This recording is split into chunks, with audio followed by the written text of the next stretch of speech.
ഞാൻ ഇന്നിവിടെ 10ാം ക്ലാസ്സിലെ ലക്ഷ്മണ സാന്ത്വനം എന്ന കവിതയാണ് എടുക്കാൻ പോകുന്നത്. ലക്ഷ്മണ സാന്ത്വനം എഴുതിയതാരാണ്? നമ്മുടെ മലയാള ഭാഷയുടെ പിതാവായ എഴുത്തച്ഛനാണ് അല്ലേ. എഴുത്തച്ഛൻ്റെ അധ്യാത്മരാമായണ കിളിപ്പാട്ടിലെ ഏതാനും വരികളാണ് ഇത്. അതുപോലെ ശ്രീരാമനെ രാജാവായിട്ട് പട്ടാഭിഷേകം ചെയ്യാൻ അല്ലേ, പട്ടാഭിഷേകം ചെയ്യുന്ന രാജാവായിട്ട് അഭിഷേകം ചെയ്യാൻ തീരുമാനിച്ചു.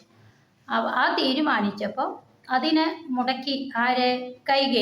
കൈകേയിക്ക് പണ്ട് യുദ്ധത്തിൽ ദശരഥൻ 2 വരം കൊടുത്തിട്ടുണ്ട്. അന്ന് കൈകേയി ആ വരം വാങ്ങിയില്ല.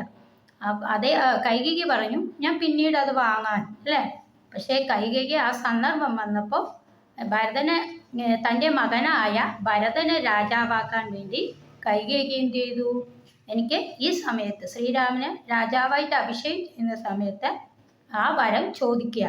ആ സമയത്ത് അവിടെ കൊട്ടാരത്തിൽ ഭയങ്കര ആഘോഷമായിട്ട് പട്ടാഭിഷേകത്തിൻ്റെ ചടങ്ങുകൾ നടക്കുകയാണ്. ആ സമയത്ത് കൈകേയി ദശരഥ മഹാരാജാവിനെ വിളിച്ചിട്ട് പറയാണ് എനിക്ക് ആ 2 വരം ഇപ്പോൾ വേണം അല്ലേ. എന്തായിരുന്നു വരം? ഒന്ന്, ഭരതൻ തൻ്റെ പുത്രനായ ഭരതനെ രാജാവാക്കണമെന്നും, രണ്ടാമത്തെ വരം ശ്രീരാമനെ എന്ത് ചെയ്യണം? 14 വർഷം വനവാസത്തിന് അയക്കണമെന്നുമായിരുന്നു ആരിൻ്റെ? കൈകേയി ആവശ്യപ്പെട്ടത് വരം അല്ലേ. അങ്ങനെ അദ്ദേഹത്തിന് ഇഷ്ടമല്ലെങ്കിലും തൻ്റെ വാക്കു പാലിക്കാൻ വേണ്ടി ആ വരം അദ്ദേഹം നൽകുകയാണ് അല്ലേ. അങ്ങനെ ആ ശ്രീരാമനെ വിളിച്ചു. പിന്നെ തൻ്റെ പട്ടാഭിഷേകം അല്ല, താൻ വനവാസത്തിന് പോകണമെന്ന് ആര് പറയാണ്? ദശരഥ മഹാരാജന് പറയാൻ കഴിയില്ല. പക്ഷേ കൈകേയിയിലൂടെ അത് ആര്? ശ്രീരാമനെ അറിയിക്കുകയാണ്. അങ്ങനെ ശ്രീരാമൻ വനവാസത്തിന് പോകാനായി തയ്യാറെടുക്കുമ്പോൾ ഇത് അങ്ങനെ പട്ടാഭിഷേകം മുടങ്ങി. ഇതൊക്കെ അറിഞ്ഞു. ആരറിഞ്ഞു? ലക്ഷ്മണൻ. തൻ്റെ അനിയനായ ലക്ഷ്മണൻ ഇത് അറിഞ്ഞപ്പോൾ ഭയങ്കരമായിട്ട് കുപിതനായിട്ട്, അത്യധികം കുപിതനായി എന്നാ പറയും അല്ലേ. അത്യധികം പറഞ്ഞാൽ വളരെയധികം കുപിതൻ, ദേഷ്യത്തോടു കൂടി ആരുടെ അടുത്തേക്ക് ഓടി വരികയാണ്? ശ്രീരാമൻ്റെ അടുത്തേക്ക് ഓടി വരികയാണ്.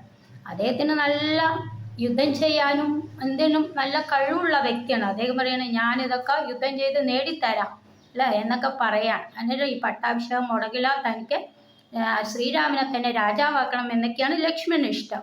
അപ്പോൾ ലക്ഷ്മണൻ അത് പറയുമ്പോൾ ശ്രീരാമൻ ലക്ഷ്മണൻ്റെ ദേഷ്യത്തെ ആശ്വസിപ്പിക്കുകയാണ് മെല്ലെ അല്ലേ. നീ ദേഷ്യപ്പെടരുത്, ഞാൻ പറയുന്നത് ശ്രദ്ധാപൂർവം കേൾക്കുക എന്നൊക്കെ പറഞ്ഞ ലക്ഷ്മണനെ ആശ്വസിപ്പിക്കുന്ന ഭാഗമാണ് ഈ കവിത. ഇനി നമുക്ക് കവിതയുടെ ആശയം പറയാം അല്ലേ. ആശയം കേൾക്കാലോ. അതിന് നോക്കൂ.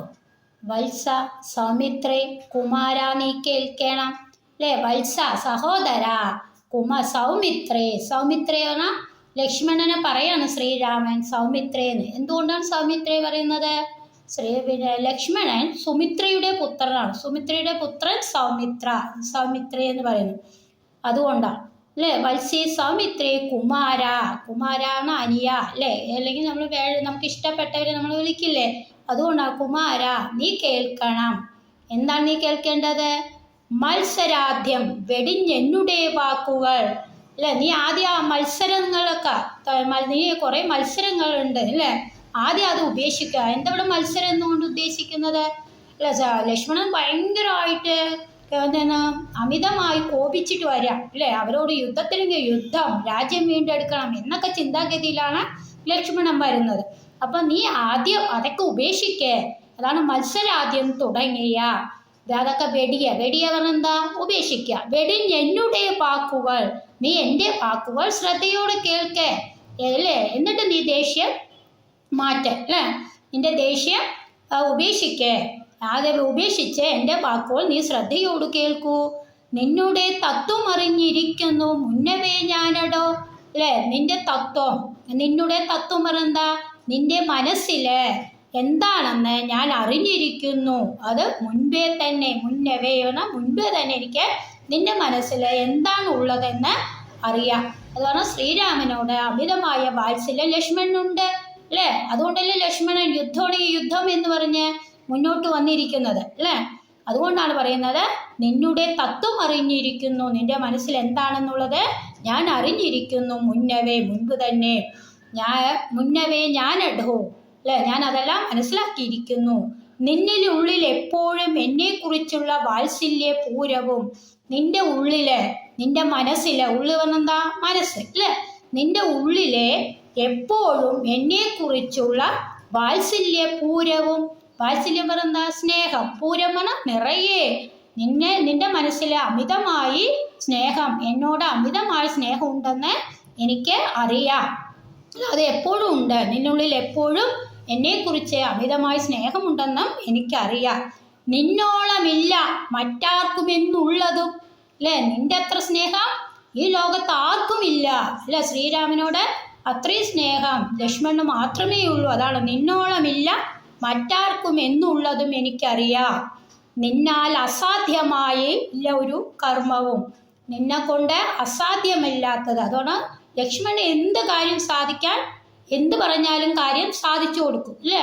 ലക്ഷ്മണന് അസാധ്യമായത് ഈ ഭൂമിയിൽ ഒന്നുമില്ല. ഒരു കർമ്മവും, ഒരു കർമ്മ പ്രവൃത്തി അല്ലേ, ഒരു പ്രവൃത്തിയുമില്ല. ഏത് ജോലി പറഞ്ഞാലും ലക്ഷ്മണൻ എന്ത് ചെയ്യും, അത് സാധിപ്പിച്ചു കൊടുക്കും. അതുകൊണ്ട് പറയാണ് നിന്നാൽ അസാധ്യമായില്ലൊരു കർമ്മവും. നിർണയമെങ്കിലും ഒന്നിതു കേൾക്ക നീ. നിർണയം നിശ്ചയം, നിശ്ചയമായിട്ട് അത് എനിക്കറിയാം അല്ല, അതാണ് നിർണയം. നിർണയമെങ്കിലും ഒന്നിതു കേൾക്ക നീ, നീ എൻ്റെ വാക്ക് ഒന്ന് കേൾക്കൂ എന്ന് പറയും അല്ലേ. ഒന്നിതു കേൾക്ക നീ, നീ എൻ്റെ വാക്ക് ഒന്ന് കേൾക്ക നീ. ദൃശ്യമായുള്ളൊരു രാജ്യദേഹാദിയും. ദൃശ്യം പറഞ്ഞെന്താ കാണുന്നത് അല്ല, അത് നമ്മുടെ മുന്നിലുള്ളതല്ല. ദൃശ്യമായുള്ളൊരു രാജ്യം ദേഹാദിയും, ഈ രാജ്യവും നമ്മൾ ദേഹാദിയും വിശ്വവും. വിശ്വം പറഞ്ഞെന്താ ലോകം അല്ലേ. നിശേഷ ധാന്യധനാദിയും, ഈ കാണുന്ന എന്താണ് രാജ്യവും ദേഹവും. എല്ലാവരും സ്വയം അഹങ്കരിക്കാറുണ്ട് അല്ലേ. എനിക്ക് അത്രയുണ്ട്, എൻ്റെ വലിയ വീട്, ഞാൻ സുന്ദരൻ സുന്ദരി എന്നൊക്കെ പറഞ്ഞ് അഹങ്കരിക്കുന്നു. ഓരോരുത്തര് രാജ്യം കണ്ടത്, അത് പറഞ്ഞാൽ എൻ്റെ സമ്പത്ത് കണ്ടിട്ടും അതുപോലെ സൗന്ദര്യം കണ്ടിട്ടും. അതാണ് രാജ്യം, ദേഹ, ആദി. ആദി പറഞ്ഞ മുതലായ, ആദിയും വിശ്വവും ലോകവും. നിശേഷ ധാന്യ ധനാദിയും, ധാന്യങ്ങളായിട്ടും. ചിലവരൊക്കെ നമ്മൾ പറയില്ലേ മാമ്പു കണ്ടിട്ട് അഹങ്കരിക്കല്ലേ അല്ലേ, ആൺമക്കളെ കണ്ട് അഹങ്കരിക്കാന്നൊക്കെ പറയും. അതുപോലെ തന്നെയാണ് ധാന്യം, നിറയെ വിളവ് ഒക്കെ കിട്ടുമ്പോഴും ചിലവർ അഹങ്കരിക്കും അല്ലേ. അപ്പൊ ധാന്യ ധനാദി, ചിലവർക്ക് നിറയെ ധനം ഉണ്ടാകാം. അതൊക്കെ ഉണ്ടെങ്കിലും ഒരിക്കലും അഹങ്കരിക്കരുത്. അതൊക്കെ നിമിഷ നേരത്തേക്കേ ഉള്ളൂ എന്നാണ് പറയുന്നത്. അതുകൊണ്ടാണ് പറയുന്നത് വിശ്വവും നിശേഷ ധാന്യ ധനാദിയും സത്യമെന്നാകിലും. അതൊക്കെ സത്യം തന്നെയാണ്, അവിടെ ഉണ്ട് അല്ലേ.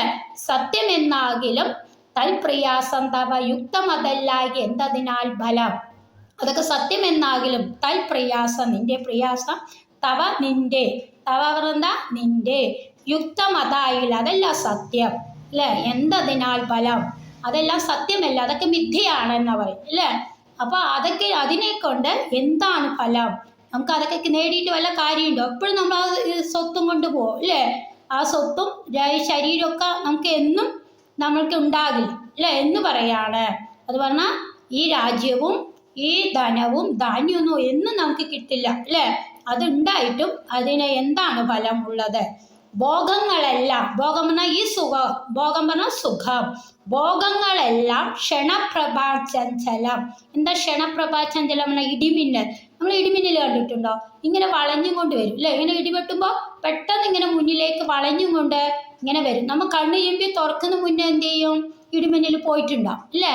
അതാണ് ക്ഷണം, പെട്ടെന്ന്. പ്രഭ പറഞ്ഞാൽ ആ മിന്നൽ അല്ലേ, ചഞ്ചലം വിളകുന്ന. അതാണ് പെട്ടെന്ന് ഇടിമിന്നൽ ഒരു സെക്കൻഡ് വരുമ്പോഴേക്കും അത് കാണുമ്പോഴേക്കും പോകും. അതുപോലെയാണ് നമ്മുടെ സുഖങ്ങൾ. എപ്പോഴും നമുക്ക് സുഖം ഇങ്ങനെ തന്നെ നിൽക്കുമോ, ഇല്ല. നമ്മുടെ ജീവിതം സുഖവും ദുഃഖവും സമ്മിശ്രമാണ് അല്ലേ. അതുകൊണ്ട് പറയണ ഈ സുഖവും ഈ രാജ്യമൊന്നും എന്നും നമുക്ക് നിലനിൽക്കില്ല. അതൊക്കെ ഈ ഇടിമിന്നൽ പോലെയാണ്. ക്ഷണപ്രഭ ചഞ്ചലം വേഗേന നഷ്ടമായുസ്സും, നമുക്ക് നഷ്ടമാം ആയുസ്സും ഓർക്ക നീ. നമ്മളിങ്ങനെ അഹങ്കരിക്കും അല്ലേ, ഈ പണം കിട്ടണം, ഇനി അടുത്ത കൊല്ലം ഇങ്ങനെ ചെയ്യാം, അടുത്ത കൊല്ലം. അപ്പൊ ഇങ്ങനെ നമ്മുടെ ആയുസ് ഇങ്ങനെ പോയിക്കൊണ്ടിരിക്കുക ജീവിതം അല്ലേ. ജീവിതം അവസാനിക്കാറായെന്ന് ആരും ചിന്തിക്കുന്നില്ല. അപ്പോൾ പിന്നെയും നമ്മൾ എന്ത് ചെയ്യൂ, സമ്പാദിച്ചു കൂട്ടും. അതുകൊണ്ട് പറയാണ് ഭോഗങ്ങളെല്ലാം ക്ഷണപ്രഭാചഞ്ചലമാണ്, വേഗേന വേഗത്തിൽ നഷ്ടമാവും, ആയുസ്സും ഓർക്ക നീ. നമ്മുടെ ആയുസ്സും അതിൻ്റെ ഇടയിൽ നമുക്ക് നഷ്ടപ്പെടാ എന്ന് ഓർക്കുന്നുണ്ടോ നീ, ഓർക്ക നീ ഓർക്കൂ എന്ന് പറയാം.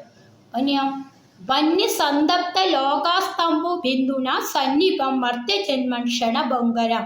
വന്നി പറഞ്ഞെന്താ അഗ്നി. അഗ്നി സന്തപ്ത ലോകം. സന്തപ്തം പറഞ്ഞാൽ ചുട്ടുപഴിപ്പിക്കുക അല്ലേ.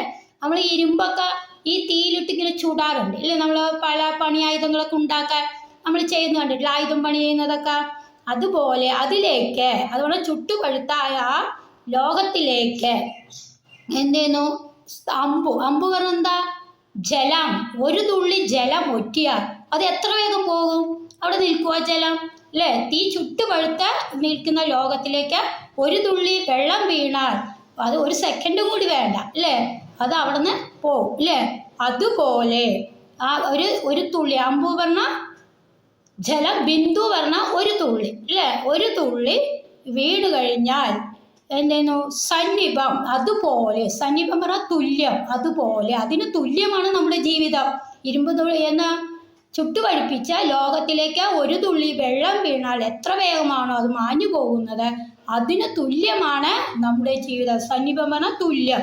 മർത്യജന്മം, മനുഷ്യരുടെ ജന്മവും അല്ല മനുഷ്യരുടെ ജീവിതവും അതിന് തുല്യമാണ്. ഏതിനു തുല്യം? ആ ചുട്ടുപഴുത്ത ഇരുമ്പിലേക്ക് ഒരു തുള്ളി വെള്ളം വീണതിന് തുല്യമാണ്. അത്രയും ക്ഷണഭംഗുരം, അത്രയും ക്ഷണത്തിൽ നശിക്കും. ക്ഷണം പറഞ്ഞാൽ പെട്ടെന്ന് അല്ലേ. എന്താണ് ഭംഗുരം പറഞ്ഞെന്താ നശിക്കുക. അത്രയും പെട്ടെന്ന് അത് നശിച്ചു പോകും. ഏതുപോലെ എന്നിട്ട് എഴുത്തച്ഛൻ കുറേ ഉദാഹരണം പറയാം. നമുക്ക് എഴുത്തച്ഛൻ്റെ കവിതയിൽ തത്വചിന്തയാണ് കൂടുതൽ അല്ലേ. അദ്ദേഹത്തിൻ്റെ കവിതകൾ നമുക്കത് കാണാൻ കഴിയാം.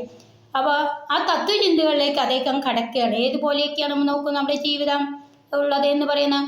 ചക്ഷുശ്രവണ ഗളസ്തമാദർദുരം ഭക്ഷണത്തിന് അപേക്ഷിക്കുന്നത് പോലെ. ചക്ഷുശ്രവണം പറഞ്ഞെന്താ പാമ്പ് അല്ലേ. പാമ്പ് ചെവി കൊണ്ടാണ് കേൾക്കുന്നത് അല്ലെ, കണ്ണുകൊണ്ട്. ചക്ഷു പറഞ്ഞെന്താ കണ്ണ് അല്ലേ. കണ്ണുകൊണ്ട് കേൾക്കുന്നവൻ. ശ്രവണം പറഞ്ഞെന്താ കേൾക്കുക അല്ലേ. അതാണ് കണ്ണുകൊണ്ട് കേൾക്കുന്നവൻ എന്നാണ്. അതുകൊണ്ടാണ് ചക്ഷുശ്രവണൻ എന്ന് പറയുന്നത് പാമ്പിന്. ഗളസ്തമ, ഗളം കഴുത്ത് അല്ലേ. പാമ്പിൻ്റെ വായിൽ എന്ത് ചെയ്യുന്നു അകപ്പെട്ട. ദർദുരം തവള അല്ലേ. തവളയെ പാമ്പ് ഇങ്ങനെ വിഴുങ്ങിക്കൊണ്ടിരിക്കുക. അതിൻ്റെ കഴുത്തിൽ മുഴുകിയില്ല, പാമ്പ് തവള ഇങ്ങനെ ഇറങ്ങിക്കൊണ്ടേ ഇരിക്കുകയാണ്. അപ്പോഴും അതിൻ്റെ മുന്നിലൂടെ ഇപ്പം തവള ഇങ്ങനെ വിഴുങ്ങുന്നുണ്ട് പാമ്പ്. ആ വിഴുങ്ങുമ്പോൾ അതിൻ്റെ മുന്നിലൂടെ ഒരു കൊതുകോ അല്ലെങ്കിൽ ഒരു പ്രാണിയോ പറന്നു പോകുമ്പോൾ ആ തവള എന്ത് ചെയ്യാണ്? ആ പ്രാണിയെ പിടിക്കാനായി നാവ് നീട്ടുകയാണ് അല്ലേ. അതുപോലെ അതാണ് ഭക്ഷണത്തിന് അപേക്ഷിക്കുന്നത് പോലെ. അപ്പോഴും അത് ഭക്ഷണത്തിന് അപേക്ഷിക്കുകയാണ് അല്ലേ. അത് ഒരു മിനിറ്റ് വെച്ചാൽ ആ പാമ്പ് അതിൻ്റെ ജീവനെടുക്കും. ആ സമയത്തും അത് തൻ്റെ മുന്നിലൂടെ പോകുന്ന പ്രാണിയെ പിടിക്കാനാണ് നോക്കുന്നത്. അതുകൊണ്ടാണ് പറയുന്നത് ചക്ഷുശ്രവണ ഗളസ്തമ ദർദുര ഭക്ഷണത്തിന് അപേക്ഷിക്കുന്നത് പോലെ. അതുപോലെയും കാലാഹിന, കാലമാകുന്ന അഹി പാമ്പ്. അതാണ് കാലമാകുന്ന പാമ്പ്. പരിഗ്രസ്തം പറഞ്ഞാ വിഴുങ്ങുക അല്ലേ. പാമ്പ് വിഴുങ്ങുന്നു. പരിഗ്രസ്തമാ ലോകവും, ലോകത്തെ കാലമാകുന്ന പാമ്പ് ലോകത്തെ വിഴുങ്ങുന്നു. ലോകവും ആലോല ചേതസ ഭോഗങ്ങൾ തേടുന്നു. അപ്പോഴും നമ്മൾ എന്ത് ചെയ്യണം? സുഖങ്ങൾ തേടുന്നു. ആലോല ചേതസ, നമ്മുടെ മനസ്സിങ്ങനെ ഇളകിക്കൊണ്ടിരിക്കുകയാണ്. ആ ഇളകുന്ന മനസ്സിൽ അപ്പോഴും ഏൽക്കുന്നത്. അതാണ് നമ്മുടെ മനസ്സ് സ്ഥിരമല്ല അല്ലേ. അത് ഇളകിക്കൊണ്ടിരിക്കുന്ന. ആലോലം പറഞ്ഞാൽ ഇളകുന്ന മനസ്സ്, ചേതസ് പറഞ്ഞാൽ മനസ്സ്, ചേതസ ഭോഗങ്ങൾ അല്ലേ. ആലോല ചേതസ ഭോഗങ്ങൾ തേടുന്നു. അപ്പോഴും നമ്മൾ സുഖങ്ങൾ തേടുകയാണ്. കാരണം എത്ര വയസ്സായാലും പിന്നീടും നമ്മൾ ആ മരണത്തിൻ്റെ വക്കിലെത്തുമ്പോഴും നമ്മൾ സുഖങ്ങൾ തേടിപ്പോകുന്നു. പുത്ര മിത്ര അർത്ഥ കളത്രാദി ഈ സംഗമം എത്രയും അല്പകാലസ്ഥിതമോർക്ക നീ. നമ്മൾ അഹങ്കരിക്കാറുണ്ട് അല്ലേ. എനിക്ക് ആൺമക്കളാണ്, നിങ്ങൾക്ക് പെൺമക്കളല്ലേ എന്നൊക്കെ പറയും അല്ലേ. അപ്പോൾ അഹങ്കരിക്കുന്നു. പുത്രനെ ഓർത്ത് ചിലവർ അഹങ്കരിക്കും. എനിക്ക് ആൺമക്കളല്ലേ എന്നൊക്കെ പറഞ്ഞു. പുത്രൻ, മിത്രം, കൂട്ടുകാർ. എനിക്ക് വലിയ വലിയ കൂട്ടുകാരുണ്ട് അല്ലേ. എൻ്റെ കൂട്ടുകാരൊക്കെ നല്ല ഹൈ സ്റ്റാൻഡേർഡ് ഉള്ളവരാ എന്നൊക്കെ പറയും. അപ്പം മിത്രം, അർത്ഥം പറഞ്ഞാ ധനം. ചിലവർ ധനം കൊണ്ട് അഹങ്കരിക്കുന്നു, ചിലവർ പുത്രന്മാരെ കൊണ്ട് അഹങ്കരിക്കുന്നു, ചിലവർ നല്ല ഫ്രണ്ട്സ് പറഞ്ഞാൽ കൂട്ടുകാരെ. മിത്രം പറഞ്ഞാൽ കൂട്ടുകാരെ കിട്ടില്ല അഹങ്കരിക്കുന്നു. കളത്രം ഭാര്യ അല്ലേ. ഭാര്യമാരെ കൊണ്ടും ഇവിടെയൊക്കെ സംഗമം അല്ലേ. ഇവരൊക്കെ നമ്മളെ സംഗമം കൂടുന്നത് അല്ലേ. എത്രയും അല്പകാലസ്ഥിതമോർക്ക നീ. ഇവരൊക്കെ നമ്മുടെ കൂടെ അല്പകാലമേ ഉള്ളൂ അല്ലേ. ഈ ലോകത്ത് നമ്മൾ ഒരു ഭയങ്കര ചുരുങ്ങിയ കാലമാണ് നമ്മൾ ജീവിക്കുന്നത്. അതിൻ്റോടൊപ്പം നമ്മുടെ പുത്രനും കൂട്ടുകാരും ഭാര്യയും ധനവും ഒക്കെ അല്പകാലത്തേക്ക് മാത്രമേ ഉള്ളൂ എന്നാണ്. അവരൊക്കെ നമ്മുടെ കൂടെ സംഗമിക്കുന്നത്, കൂടെ ഉള്ളത് എത്രയും അല്പകാലം. അല്പകാലം പറഞ്ഞാൽ കുറച്ചു കാലം. സ്ഥിതം ഓർക്ക നീ അത് ഓർക്കേ, ഇതൊക്കെ കുറച്ചു കാലമേ ഉള്ളൂ എന്ന് നമ്മുടെ കൂടെ ഉണ്ടോ അവരൊക്കെ? ഇല്ല. അത് ഓർക്കു നീ ലക്ഷ്മണ എന്ന് ലക്ഷ്മണനോട് പറയണം. പിന്നെ പറയണം അദ്ദേഹം പാന്തർ പെരുവഴിയമ്പലം തന്നിലെ താന്തരായി കൂടി വിയോഗം വരും പോലെ. പാന്തർ പറഞ്ഞെന്താ? വഴിയാത്രക്കാർ അല്ലേ? പണ്ട് ബസ്സും കാറൊന്നും ഇല്ല, എല്ലാവരും നടന്നിട്ടാണ് യാത്ര പോകുന്നത്. അപ്പൊ പറയണ പാന്തർ പെരുവഴി അമ്പലം. അന്ന് കച്ചവടക്കാരും നമ്മൾ എല്ലാ യാത്ര, അത് പറഞ്ഞാൽ വാഹനങ്ങളില്ലാത്ത ഒരു കാലത്ത് എല്ലാവരും കാൽനടയായിട്ടാണ് യാത്ര ചെയ്തിരുന്നത്. അത് നമുക്കറിയാലോ. അപ്പോൾ അങ്ങനെ കാൽനടയായി യാത്ര ചെയ്യുമ്പോൾ അവർ കുറേ ദൂരം നടന്ന് ക്ഷീണിക്കുമ്പോൾ അവർക്കൊന്ന് റെസ്റ്റ് ചെയ്യാൻ, വിശ്രമിക്കാൻ എന്ത് ചെയ്യാറുണ്ട്?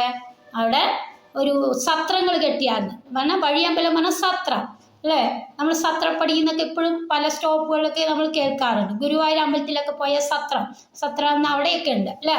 പറഞ്ഞാൽ അവിടെ വരുന്നവർക്ക് വിശ്രമിക്കാനാണ്. അപ്പോൾ പെരുവഴി അമ്പലം പറഞ്ഞാൽ സത്രം. എന്നാൽ പെരുവഴിയിൽ പിന്നെ വീട് പോലെ കെട്ടിക്കൊടുക്കുന്നു, റെസ്റ്റ് ചെയ്യാം അല്ലേ? അവർക്ക് വിശ്രമിക്കാം. പാന്തർ പെരുവഴി അമ്പലം തന്നിലെ താന്തരായി കൂടി. താന്തർ ക്ഷീണിച്ച് നടന്ന് ക്ഷീണിച്ചിട്ട് വരിക. അപ്പോൾ അവർക്ക് ഇത്തിരി ഇരുന്ന് ഭക്ഷണം കഴിക്കാനോ കുറച്ചു നേരം കിടന്നുറങ്ങാനോ ഒക്കെയാണ് അതാണ് താന്തരായി കൂടി വിയോഗം വരും പോലെ. കാരണം പല യാത്രക്കാര് ആ സത്രത്തിൽ വരും അല്ലേ? പല ആൾക്കാർ ബിസിനസ് പറഞ്ഞാൽ കച്ചവടക്കാരുണ്ടാകാം, വഴിയാത്രക്കാരുണ്ടാകാം, വിരുന്ന് പോകുന്നവരുണ്ടാകാം. പല ആൾക്കാരും പല പ്രായക്കാരൊക്കെയാണ്. അവരെല്ലാവരും ക്ഷീണിച്ചിട്ട് ആ സത്രത്തിൽ ഒന്നിച്ചിരിക്കുന്നു. അത് കഴിഞ്ഞ് ക്ഷീണം തീർത്ത് കഴിഞ്ഞാലോ ഓരോരുത്തരായി അവരവിടെ ജോലി നോക്കി പോകും. അതാണ് വിയോഗം, വേർപാട്. വിയോഗം വരും പോലെ. അതുപോലെയാണ് നമ്മുടെ ജീവിതം അല്ലേ? സത്രത്തിൽ വന്ന് ഓരോരുത്തർ പോകുന്നത് അതുപോലെയാണ്. നമ്മളിപ്പോൾ നമ്മുടെ വീട്ടിൽ അച്ഛൻ അമ്മ അവരൊക്കെ ഉണ്ട്, എല്ലാവരും ഒപ്പമാണോ പോകുന്നത്? ഓരോരുത്തരായി മരിച്ചു അല്ലേ? അപ്പോൾ അതുപോലെയൊക്കെയാണ് നമ്മുടെ ജീവിതം. ഇതുപോലെ സത്രത്തില് ഓരോരുത്തരായി വന്ന് ആ പെരുവഴി അമ്പലത്തില് യാത്രക്കാർ വന്നിരുന്ന് ഓരോരുത്തരായി തൻ്റെ ക്ഷീണം തീർത്ത് പോകുന്നത് പോലെയാണ് നമ്മുടെ ജീവിതം എന്നും അതുപോലെയും. പിന്നെന്താ പറയുന്നത്? നാദ്യം ഒഴുകുന്ന കാഷ്ടങ്ങൾ പോലെയും. നാദ്യം നദിയിലൂടെ മരങ്ങൾ ഒലിച്ചു വരാം അല്ലേ? നിറയെ മരങ്ങൾ ഇങ്ങനെ ഒഴുകി വരും. അത് ചിലപ്പോൾ ഒരു പാറയോ അല്ലെങ്കിൽ വേറെ എന്തെങ്കിലും തട്ടി അത് 4 ഭാഗത്തേക്ക് പോകും. പണ്ടൊക്കെ നമ്മൾ എന്താ പറയുക, മരങ്ങളൊക്കെ വെട്ടിയിട്ട് കെട്ടിയിട്ട് എന്ത് ചെയ്യും, നദിയിലൂടെ ഒഴുക്കി വരും അല്ലേ? നമ്മൾ കോഴിക്കോട് ആ ഭാഗത്തൊക്കെ എന്താണ് കല്ലായിപ്പൊഴിയിലൊക്കെ നോക്കിയാൽ കാണാം ഇല്ല, ഇങ്ങനെ മരങ്ങൾ കെട്ടിക്കൊണ്ട് ഒഴുകുന്നത്. അതുപോലെ കരയെ കെട്ടും. അത് എവിടെയും തട്ടിക്കഴിഞ്ഞാൽ അതെല്ലാം ചിന്നിച്ചെതറി ഓരോ ഭാഗത്തേക്കായി പോകും. അതാണ് നദ്യം ഒഴുകുന്ന കാഷ്ടങ്ങൾ പോലെയും. അതുപോലെയാണ് നമ്മുടെ ജീവിതം. എല്ലാവരും ഒരപ്പം പോവോ? ഇല്ല. അതുപോലെ നമ്മുടെ ജീവിതവും ഓരോരുത്തരും ഓരോ വഴിക്കായി പോകും. എത്രയും ചഞ്ചലമാലയ സംഗമം. ചഞ്ചലം പറഞ്ഞാൽ ഇളകുന്ന, ആലയം പറഞ്ഞാ വീട്. അതുപോലെയാണ് നമ്മുടെ വീട്ടിലെ സംഗമം കൂടിച്ചേരുക. നമ്മുടെ വീട്ടിൽ എല്ലാവരും ഒന്നിച്ചിട്ടാണോ ജനിക്കുന്നത്, ഒന്നിച്ചിട്ടാണോ മരിക്കുന്നത്? അല്ലല്ലോ. എല്ലാവരും ഓരോരുത്തരായി പോകും. ലക്ഷ്മിയും അസ്ഥിരമെല്ലാം മനുഷ്യർക്കു നിൽക്കുമോ യവനം പുനഃധ്രുവം. ലക്ഷ്മി പറഞ്ഞാൽ ഐശ്വര്യ ദേവതയാണ് ലക്ഷ്മി ദേവി അല്ലേ? ഇപ്പൊ ലക്ഷ്മി എന്ന് പറയുന്ന ഐശ്വര്യമാണ്. അപ്പൊ വീട്ടില് ഐശ്വര്യമുണ്ടാകുന്ന ധനം ഉണ്ടാകുന്നതും എന്താണ്? അസ്ഥിരയല്ലോ. അസ്ഥിരമാണോ? നമുക്ക് ഈ ധനം എന്നും കിട്ടിക്കൊണ്ടിരിക്കുമോ? ഇല്ല. അത് സ്ഥിരമല്ല. അതാണ് അസ്ഥിരമല്ല, സ്ഥിരയല്ലോ മനുഷ്യർക്ക്. നിൽക്കുമോ യൗവനം. ഇപ്പൊ ഞാൻ നല്ല രക്തമുണ്ടോ, യൗവനം ഉണ്ട് അല്ലേ? ഞാൻ ചെറുപ്പമാണ്, എനിക്ക് എന്ത് സാധിക്കാം എന്നൊക്കെ പറഞ്ഞു നമ്മൾ എന്നും ഈ ചെറുപ്പം ഇങ്ങനെ നിൽക്കുമോ? നമുക്ക് വയസ്സായില്ലേ? അപ്പോൾ പറയാണ് നിൽക്കുമോ യൗവനവും. ഈ യൗവനവും ഒരിക്കലും നിലനിൽക്കില്ല. പുനരധ്രുവം. പുനരുവന പിന്നീട്. അധ്രുവം പറഞ്ഞാൽ എന്താണ്? ഇളകുന്ന. അതൊക്കെ ഇളകുക പറഞ്ഞാൽ അതൊക്കെ മാറ്റങ്ങൾ വരും അല്ലേ? എപ്പോഴും നമ്മുടെ ധനവും നമ്മുടെ യൗവനമൊന്നും ഇങ്ങനെ നിൽക്കില്ല. അതിനൊക്കെ ഇങ്ങനെ മാറ്റങ്ങൾ, അതിനൊക്കെ ഇളക്കം വരുമ്പോൾ എന്താ? അതിനൊക്കെ മാറ്റങ്ങൾ സംഭവിക്കും എന്ന് പറയാം. മനുഷ്യർക്ക് നിൽക്കുമോ യൗവനവും പുനഃധ്രുവം. സ്വപ്ന സമാനം കളത്ര സുഖം നൃണ. നമ്മുടെ ഈ ജീവിതം കളത്രം പറഞ്ഞ ഭാര്യ സുഖം. ഭാര്യയുടെ ജീവിക്കുന്നതൊക്കെ സ്വപ്ന സമാനമാണ്. അതൊക്കെ ഒരു സ്വപ്നം കാണുന്നത് പോലെ കുറച്ചു കാലം അല്ലേ? അതാണ് പറയുന്നത്, ഒരു നമ്മൾ സ്വപ്നം കണ്ട് രാവിലെ കണ്ണുമീച്ച കഴിഞ്ഞു. അതുപോലെ അത്രയും നിസ്സാരമാണ് നമ്മുടെ ഈ ഭാര്യയോടുകൂടിയുള്ള ഈ ജീവിതമൊക്കെ. നൃണ മനുഷ്യന്മാരെ നിങ്ങൾ അത് മനസ്സിലാക്കണം എന്ന് പറയാം. അല്പായുസ്സും നിരൂപിക്കുക ലക്ഷ്മണ. നമുക്ക് അല്പമേ ആയുസ്സുള്ളൂ, ജീവിതം ഈ ഭൂമിയിൽ കുറച്ചേ ഉള്ളൂ, അല്ലാതെ നമ്മൾ വളരെ കാലം ഇവിടെ ജീവിക്കുമോ? ഇല്ല. അല്പായുസ്സും നിരൂപിക്കുക, നീ മനസ്സിലാക്കൂ ലക്ഷ്മണ. രാഗാദി സങ്കുലമായുള്ള സംസാരമാകെ നിരൂപിക്ക് സ്വപ്നതുല്യം സഹേ. രാഗമെന്താ? നമ്മുടെ ഓരോ വികാരങ്ങളും സ്നേഹങ്ങളും ആദിവന മുതലായ സങ്കുലം പറഞ്ഞാൽ കൂടിക്കലർന്ന സങ്കുലമായുള്ള ഈ സംസാരമാകെ, ഈ ലോകമാകെ നിരൂപിക്കുകയാണെങ്കിൽ, ഇതൊക്കെ നമ്മൾ മനസ്സിലാക്കുകയാണെങ്കിൽ നമ്മുടെ ജീവിതം എന്താണ്? വെറും സ്വപ്നതുല്യമാണ്. സഹേ കൂട്ടുകാര എന്ന് പറയും അല്ലെ, സ്വപ്നതുല്യമാണ് കൂട്ടുകാര എന്ന്.